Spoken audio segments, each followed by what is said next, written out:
A ANAC nomeou novos diretores para a agência. Tiago Feinstein assume como diretor-presidente em um mandato que vai até 2030. Ele tem experiência como diretor comercial da Infraero e já foi gerente da unidade de novos negócios da ABDI, Agência Brasileira de Desenvolvimento Industrial. Vamos a Brasília com o nosso diretor de jornalismo, que está lá no gabinete do novo diretor-presidente da ANAC e fala aqui com a gente. Daniel Hittner, seja bem-vindo. E claro, diretor, muito obrigado pela participação aqui conosco, por ter aceito o nosso convite, presidente. Gabriel, boa tarde para você, boa tarde a todos no CNN Money, boa tarde e obrigado especialmente ao Tiago Feinstein, que acabou de assumir, está com um mandato fresquinho aqui até março de 2030 na presidência da Agência Nacional de Aviação Civil. Tiago, muito obrigado pela sua atenção conosco. Eu queria iniciar aqui essa conversa te perguntando sobre uma questão que doeu na agência e em todas as agências ao longo dos últimos meses, que é a questão orçamentária. A ANAC hoje é uma ANAC bem diferente do que ela era no início, quase 20 anos atrás, quando ela tinha poucos regulados para fiscalizar e para regular. Hoje tem uma série de concessões aeroportuárias, muito mais gente voando, muito mais licenças sendo pedidas e, basicamente, os mesmos recursos humanos ou menos. Como que vocês pretendem lidar com essa questão tão essencial para a sobrevivência das agências, que é o orçamento, as finanças das agências reguladoras, em especial da ANAC? Boa tarde, obrigado de novo. Boa tarde, Daniel. Boa tarde, Gabriel, e a todos os telespectadores que estão nos vendo agora. Daniel, você tocou num ponto muito interessante e muito importante, orçamento das agências reguladoras, né? Falando especificamente da ANAC, do setor aéreo, né? O setor aéreo é um dos setores que mais cresce, de infraestrutura que mais cresce no Brasil.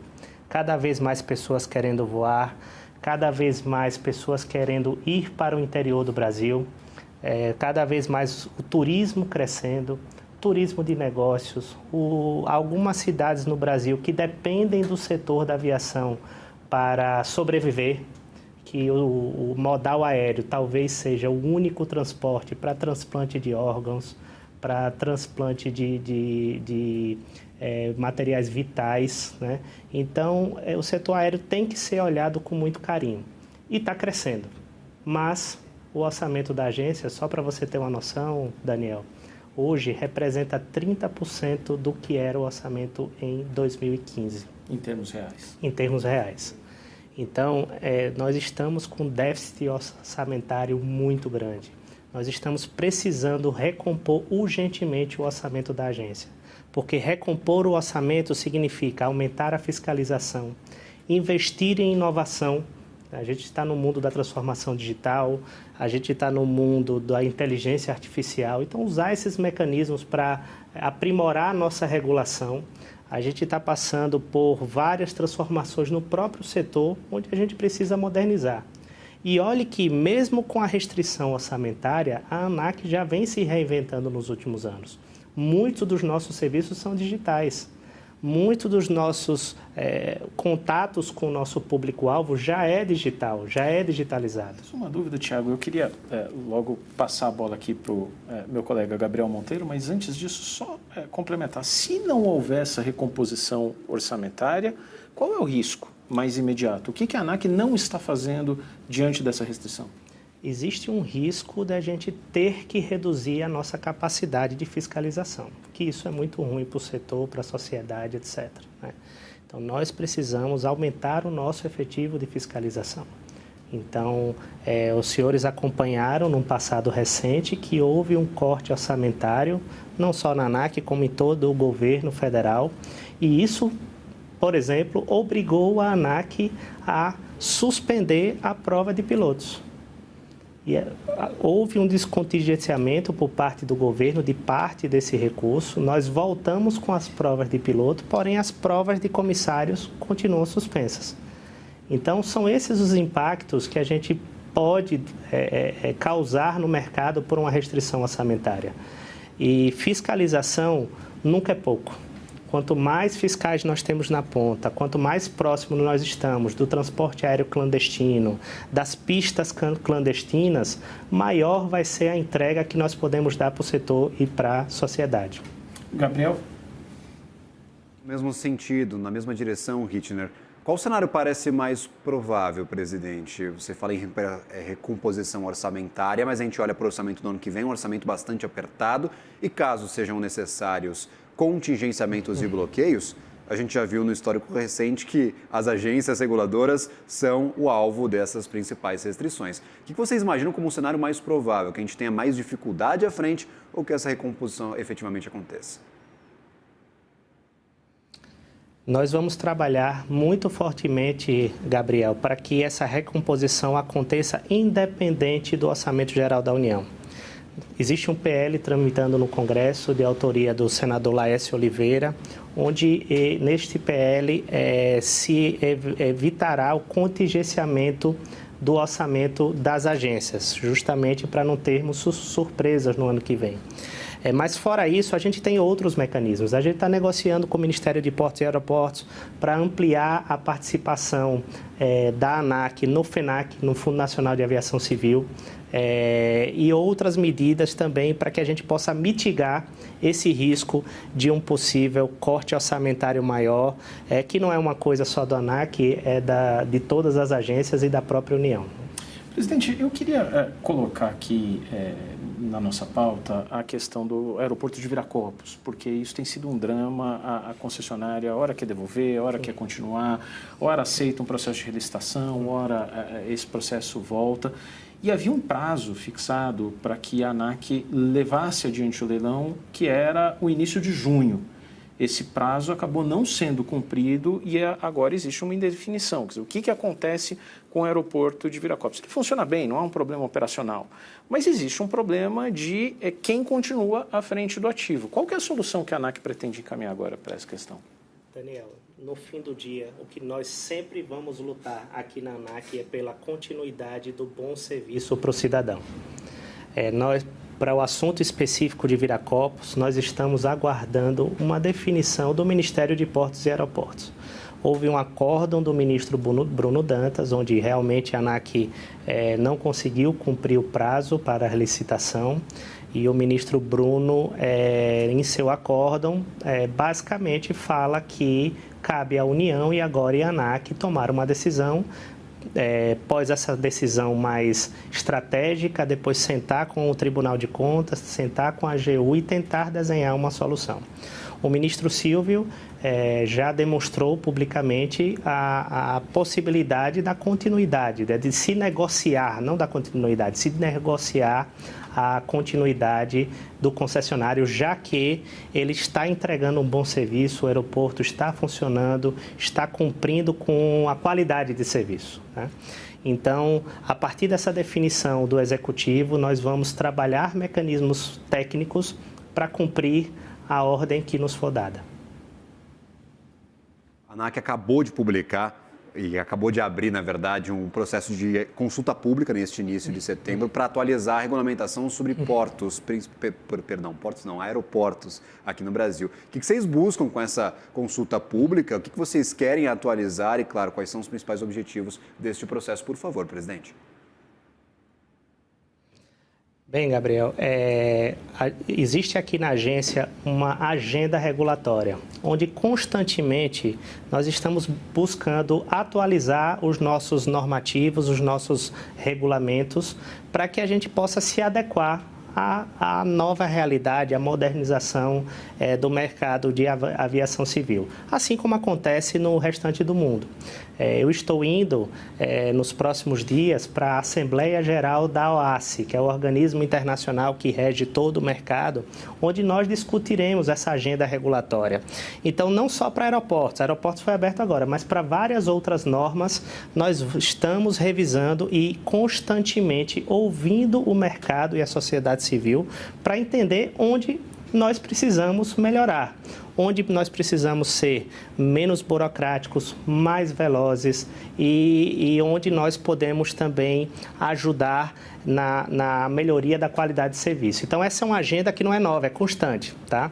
Então, para aeroportos, obviamente, como a gente está falando de um país onde a gente tem mais de 5.000 aeroportos, nós temos que realmente estar sempre estudando, constantemente adequando as nossas normas à realidade atual. Presidente, por falar em qualidade do serviço, as companhias aéreas têm uma relação muito direta com o consumidor, diferente talvez da concessionária de energia elétrica, da concessionária de ferrovias, e talvez por isso elas são muito criticadas. E existe uma sensação, não estou dizendo, nem estou fazendo juízo de valor se é realidade, se não é, mas existe uma sensação de que o serviço é ruim.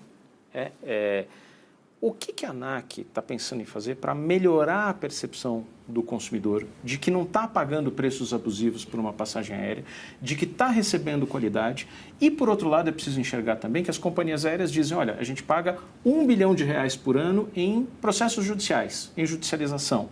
Tem a resolução 400 da ANAC, que é aquela resolução que diz o que a companhia aérea precisa entregar no caso de atraso em voo, em cancelamento de uma operação ali por questões meteorológicas.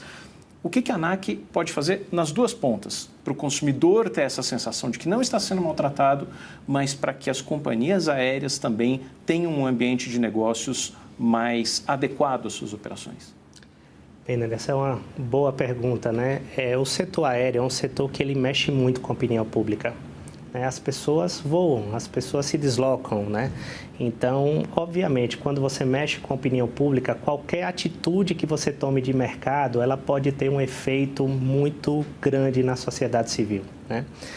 E a gente está falando, Daniel, de um setor que é extremamente sofrido. Se os senhores pegarem os grandes exemplos de setor de aviação civil e de companhias aéreas especialmente bem-sucedidos no mundo, todos eles têm algum tipo de intervenção do Estado. A Emirates só é Emirates por conta do governo de Dubai. A TAP só é a TAP por conta do governo português. E aí vai Lufthansa, KLM, Delta. Então, é um setor sofrido. Veja, a gente tem 3 companhias aéreas no Brasil. 2 acabaram de passar pelo Chapter 11 e uma está.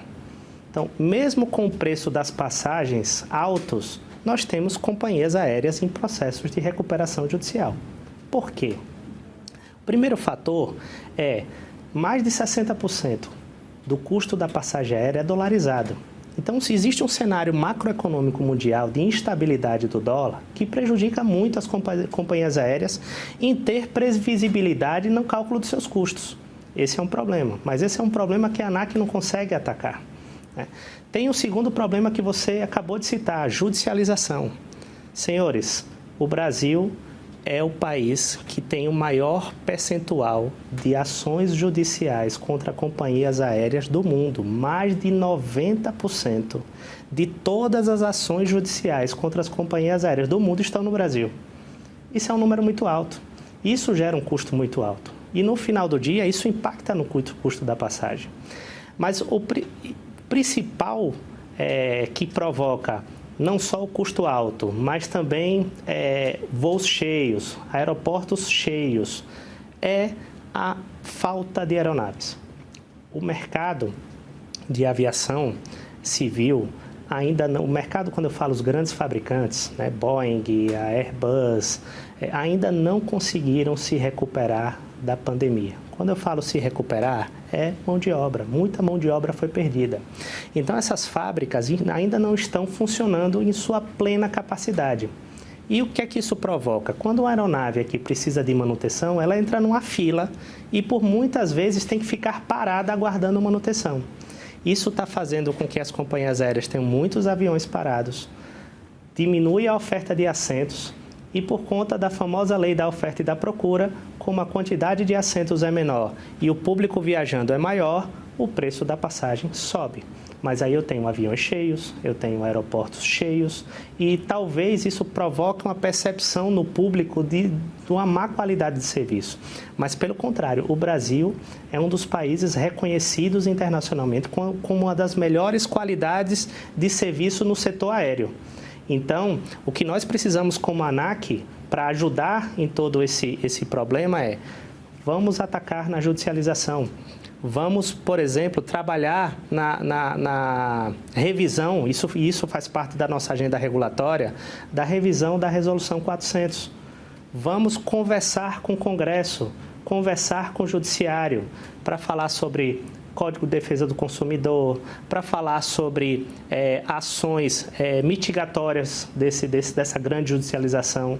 Nós temos, por exemplo, Daniel, um mercado de venda de ações judiciais, um mercado paralelo onde se vende advogados que estão apenas esperando o passageiro desembarcar para abordá-lo e pedir que entre com um processo judicial. Criou-se uma indústria da judicialização no setor aéreo e a gente precisa combater isso, porque no final do dia quem ganha é o passageiro com redução de custo, e a ANAC vai estar lutando naquilo que ela pode, obviamente, atacar esses problemas para que a gente tenha uma redução de custo e uma melhoria de serviço. Agora, Tiago, já tem talvez uma lista dessas possíveis soluções para a judicialização que seria ideal para a ANAC? Claro, há de se conversar com o setor judiciário e também com o Congresso, mas vocês têm uma lista de soluções para tentar reduzir essa judicialização, que seria a ideal? Gabriel, nós estamos estudando, já tem sim, tá? Mas basicamente a grande solução é a revisão da Resolução 400, tá?